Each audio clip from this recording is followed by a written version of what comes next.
नमस्कार विद्यार्थी बंधू भगिनींनो, मी प्राध्यापक अमोल सायंबर आजच्या या मास्टरमाइंड ट्रिक्समध्ये आपणा सर्वांचं हार्दिक स्वागत करतो। मित्रांनो, प्रश्न पहा, पुढील घनाकृतीचे निरीक्षण करा, कोणता अंक 2च्या शेजारी नसणार।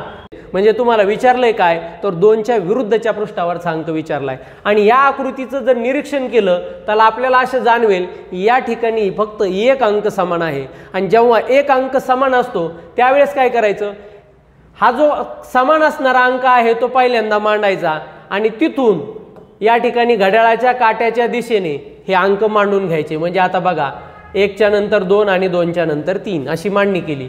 इथं पण दुसऱ्या आकृतीची पण मांडणी त्याच पद्धतीने घड्याळाच्या काट्याच्या दिशेने अशी मांडणी करून घ्यायची। म्हणजे बघा, 1 खाली 1 लिहिला, त्याच्यानंतर त्याच्या खाली पुन्हा 5 लिहिला आणि त्याच्या खाली 6 लिहिला। याचा अर्थ काय, तर 5च्या विरुद्ध काय येतो 2, 2च्या विरुद्ध काय येतो 5। 2च्या शेजारी कोणता अंक नसणार, तर 2च्या शेजारी 5 नसणार। म्हणजे या ठिकाणी उत्तर आलेलं आहे 5। तुम्हाला जर 3च्या विरुद्ध विचारलं असतं तर काय सांगितलं असतं, 3च्या विरुद्ध 6, 6च्या विरुद्ध 3। आणि जर 1च्या विरुद्ध विचारलं असतं तर याच्यामध्ये तुम्हाला कोणता अंक दिसत नाही, तर 4 दिसत नाही। म्हणून 1च्या विरुद्ध काय, तर या ठिकाणी 4। अशा पद्धतीने तुम्ही कोणत्याही अंकाच्या विरुद्धचा अंक तुम्ही या ठिकाणी सोडू शकता।